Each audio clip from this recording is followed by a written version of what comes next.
मित्रों नमस्कार, मैं उमेश द्विवेदी, राष्ट्रीय महामंत्री राष्ट्रीय युवा अभियान सभा। मित्रों, राष्ट्रीय युवा अभियान सभा का जो मूल बिंदु है वो शिक्षा, संस्कृति, रोजगार, नशा मुक्ति, भ्रष्टाचार। तो आज हम रोजगार से संबंधित विषय पर आपके समक्ष हाजिर हुए हैं और रोजगार क्या, प्रमुख रूप से बेरोजगारी का आलम आप लोगों को बताने के लिए आए हैं। बेरोजगारी का आलम यह है कि उत्तर प्रदेश में इस समय 32,679 पदों के लिए वैकेंसी निकाली गई, जिसका भारी भरकम तरीके से प्रचार प्रसार किया गया और विज्ञापन वगैरह आदि जारी किए गए, नियमानुसार भर्ती को जारी किया गया। लेकिन इस व्यवस्था तक तो ठीक था। आश्चर्य तब हुआ जब 32,679 पदों के लिए 29 लाख अभ्यर्थी फॉर्म का आवेदन करते हैं, यानी कि 32,679 पदों के लिए लगभग 29 लाख लोग, यानी कि 28,86,86,000, लगभग 29 लाख लोगों ने आवेदन किया पुलिस भर्ती परीक्षा के लिए, जिसकी परीक्षा 8 जून, 9 जून और 10 जून को कराई जा रही है। यानी कि परीक्षा केंद्रों पर अगर आप जा रहे हैं तो वहां पर जो भीड़ आपको दिखाई पड़ रही है, वो भीड़ पुलिस भर्ती परीक्षा से संबंधित हो या कोई और परीक्षा हो, वो जो भीड़ है वो बेरोजगारी का आलम आपको दिखाई पड़ रहा है। इतनी भारी भरकम व्यवस्था, मात्र 32,000 पदों के लिए इतनी भारी भरकम संख्या जो उमड़ पड़ी है, उसका आलम केवल ये नहीं है कि वो 32,000 पदों के लिए आए, उन्हें कहीं ना कहीं एक चांस दिखाई पड़ा और सारी की सारी बेरोजगारी उन्हीं केंद्रों पर उमड़ पड़ी, उसी पुलिस भर्ती पर उमड़ पड़ी। आप विश्वास मानिए कि बेरोजगारी का आलम इस कदर बढ़ा हुआ है जिस पर हमारे कोई जिम्मेदार चेत नहीं रहे हैं। बेरोजगारी का आलम यह है कि एक पद पर पुलिस भर्ती परीक्षा के लिए लगभग 89 लोग, 90 यानी कि 89 लोगों ने आवेदन किया है एक पद के लिए। प्रति पद 89 अभ्यर्थी आवेदन कर रहे हैं, आखिर सरकारी नौकरी के लिए, जहां पर सरकारी नौकरी में लोगों को अपना स्थायित्व दिखाई पड़ता है, एक स्टैंडर्ड दिखाई पड़ता है, एक जीवन यापन का सुदृढ़ व्यवस्था जो होती है वो दिखाई पड़ती है।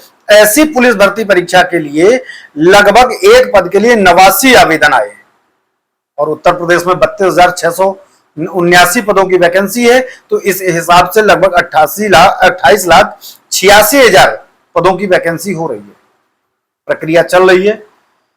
मित्रों, लगभग हम इसका जब आकलन करते हैं तो हमने यह भी जानकारी करने का प्रयास किया कि प्रति आवेदन कितना पैसा जमा हुआ। तो जानकारी मिली कि SC ST के 400 रुपए प्रति आवेदन और सामान्य और OBC अदर जितने भी हैं सबको 500 रुपए भर्ती परीक्षा के लिए आवेदन जमा करना पड़ा, 500 रुपए लगे।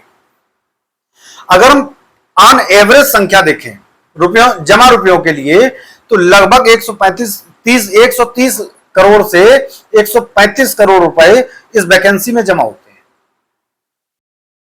ये व्यवस्था, ये आलम है बेरोजगारी का।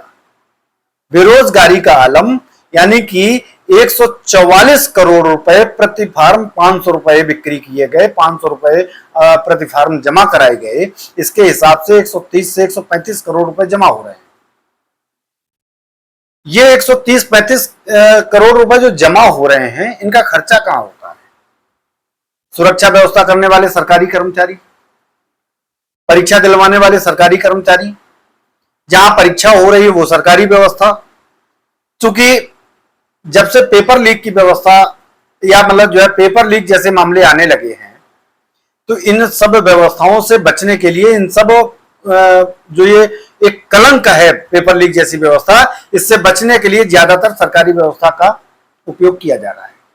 तो जब सब सरकारी है तो खर्चा तो केवल पेपर बनाने में और पेपर छपवाने में, इतने में लगभग 135-40 करोड़ रुपए खर्चा हो रहा है। हम केवल इस बात के लिए कह रहे कि सर, हम ये नहीं आरोप लगा रहे कि सरकार ये क्या करना चाह रही है, ये रुपए कहां जा रहे हैं, हम ये नहीं आरोप लगा रहे। मैं ये कह रहा हूं कि जब बेरोजगारी का आलम है, जब युवा बेरोजगार है, तो उनसे इस कदर वसूली करना मुझको लगता है जायज नहीं है। जब सारी व्यवस्था सरकारी, परीक्षा केंद्र भी सरकारी, उनकी देखरेख करने, परीक्षा करवाने वाले भी सरकारी, उनकी सुरक्षा व्यवस्था में लगने वाली पुलिस व्यवस्था वो भी सरकारी, और पुलिस का ही परीक्षा हो रही तब तो और बिल्कुल सरकारी, चूंकि उन्हीं के विभाग का मामला है। मामला आता है केवल पेपर बनाना और पेपर छपवाना, क्योंकि जांचने वाली व्यवस्था भी तो सरकारी है। आप एजेंसी के माध्यम से अगर करवाते हैं तो एजेंसी को टेंडर चला जाएगा, 5 रुपए 7 रुपए प्रति कॉपी के हिसाब से चेक हो जाएगा। लेकिन 100 रुपए 150 रुपए 200 रुपए तक तो ठीक था, आप 500-500 रुपए, जब बेरोजगारी का आलम है, एक तरफ सरकार बेरोजगारी भत्ता जैसी व्यवस्थाओं का मतलब जो है बेरोजगारी के लिए बेरोजगारी भत्ता की घोषणा करती है, वहीं दूसरी तरफ बेरोजगारों से आवेदन के नाम पर 500-1000 रुपए की वसूली करना ये ठीक बात नहीं है। आप समझ रहे हैं, आप जान रहे हैं कि ये व्यवस्था, ये बेरोजगार युवक हैं, ऐसी व्यवस्था इन पर लादना कहीं ना कहीं उनके परिवार पर बोझ होता है। और यह भी निर्धारित नहीं है कि वो एक बार जमा करने के बाद परीक्षा में पास ही हो जाएंगे, क्योंकि प्रति पद 89 लोगों ने आवेदन किया है, यानी कि एक व्यक्ति कहीं ना कहीं चयनित होगा। 88 लोग तो ऑलरेडी बेरोजगार हैं, 89 में एक पद अगर चयनित भी हो गया तो 88 लोग अभी भी बेरोजगार हैं। 88 लोग जो बेरोजगार हैं वो उनके परिवार वाले तो हर ऐसी परीक्षा में 500 रुपए देकर के कहीं ना कहीं वो अपने आप को कुंठित महसूस कर रहे हैं।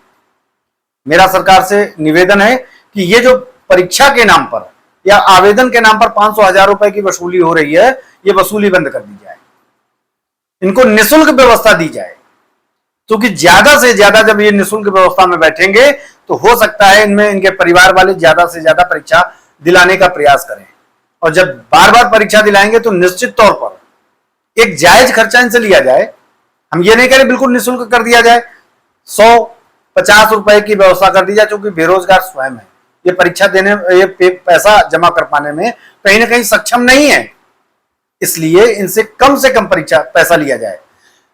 प्रति परीक्षा आवेदन 500 रुपए 1000 रुपए जब देते हैं तो माँ बाप भी इनसे कहीं ना कहीं कुंठित रहते हैं कि आप बार बार परीक्षा दे रहे हैं, सफल होना नहीं है, इसलिए हम नहीं दे पाएंगे। बेचारे कहीं ना कहीं परेशान होते हैं, कुंठित होते हैं, हीन भावना का शिकार होते हैं। और ऐसी व्यवस्था जब उनके साथ बार बार होती है तो कहीं ना कहीं यही मायूसी का शिकार होकर के डिप्रेशन तक में चले जाते हैं बच्चे, और डिप्रेशन में जाने के बाद आत्महत्या जैसी स्थिति अपना लेते हैं। तो मेरा सरकार से निवेदन है कि इनसे एक जायज शुल्क लिया जाए। ऐसा ना हो कि इनसे 500-1000 रुपए लेकर के इनको भी ये लगे कि मुझसे वसूली हो रही है, और ज्यादा से ज्यादा वैकेंसी निकालने का प्रयास किया जाए, क्योंकि सरकारी वैकेंसी के नाम पर युवक ज्यादा उस पर मतलब जो है आवेदन करता है। और आवेदन करने का उनका कारण है कि सरकारी व्यवस्था में वो अपने आप को सुरक्षित महसूस करते हैं, वो अपने आप को कहीं ना कहीं एक ऐसा उनको लगता है कि मेरा एक स्टेटस सिंबल मेंटेन हो गया है। इसलिए ज्यादा से ज्यादा बेरोजगार जहां कहीं पर भी उनको चांस मिलता है एक साथ कूद पड़ते हैं। तो ऐसी कहीं 29 लाख, कहीं 30 लाख, कहीं 32 लाख, कहीं 35 लाख, और कहीं किसी व्यवस्था में तो करोड़ों की संख्या में आवेदन आते हैं। जैसे नीट परीक्षा वगैरह, ये जो MBBS वगैरह हुई, ये करोड़ों की संख्या में, लाखों की संख्या में मतलब जो है परीक्षाएं संपन्न होती हैं, और ये वसूली का शिकार होते हैं। तो मित्रों, आप लोग भी ज्यादा से ज्यादा मेहनत करें और अपने आप को इन परीक्षाओं में सफल करने का प्रयास करें। हम आपको शुभकामनाएं देते हैं। और जितने भी अभ्यर्थी 32,779 की जो वैकेंसी है पुलिस की, उसमें जो परीक्षा दे रहे हैं, हमारी सबके प्रति शुभकामनाएं हैं। अब ज्यादा से ज्यादा लोग अपनी मेहनत करिए और सफल होइए। और यही नहीं, यही पुलिस वैकेंसी, आप अन्य विभागों में भी अपनी कोशिश जारी रखिए, प्रयास करिए।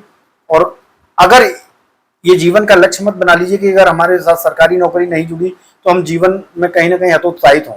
आप प्रयास करिए, आप प्राइवेट में भी अच्छे से अच्छी जॉब को पा सकते हैं। प्रयास करिए, अपने आप को बिजी रखने का प्रयास करिए। हमारी शुभकामनाएं आपके साथ हैं। नमस्कार मित्रों।